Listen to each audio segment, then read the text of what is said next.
Definitely think nutrition is becoming more important. There's an organization in the United Nations called SUN, which stands for Scale Up Nutrition.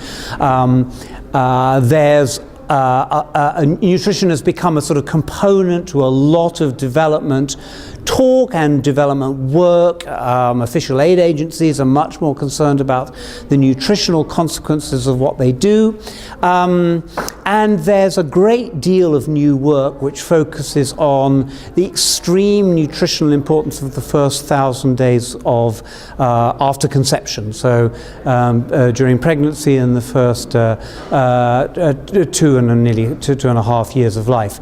And it's very clear that if you're not properly fed during that period, you suffer for the rest of your life.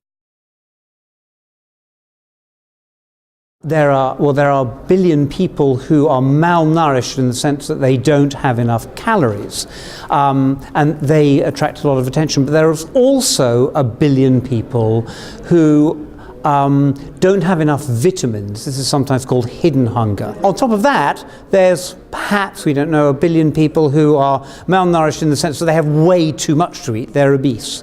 And so when you put all that together, that's 3 billion people, give or take a billion, who are just not eating right. And that puts you, into a position where you sort of think there's something wrong with the food system in general. It's not just about what we do in the fields, it's not just about what farmers do, it's not about the supply, it's a much broader agenda.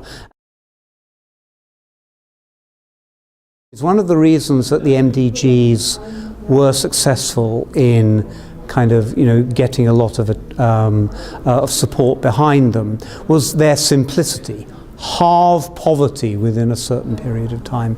It's a very easily measured thing. There's a poverty number, and how many, more or less, how many people are above or below it. Increasing the number of girls at school, that's a very simple metric. Sustainability goals are just much harder. What would you do? I mean, a very obvious one would be sort of the amount of carbon per unit of GDP. But it is a somewhat more amorphous goal. Even though it's a simple metric, it's much harder to measure than the number of girls at school. And I feel that at the moment we're at the sort of point in the debate of realizing the difficulties. We know what we want to do, but I'm not sure we really know how to get there yet.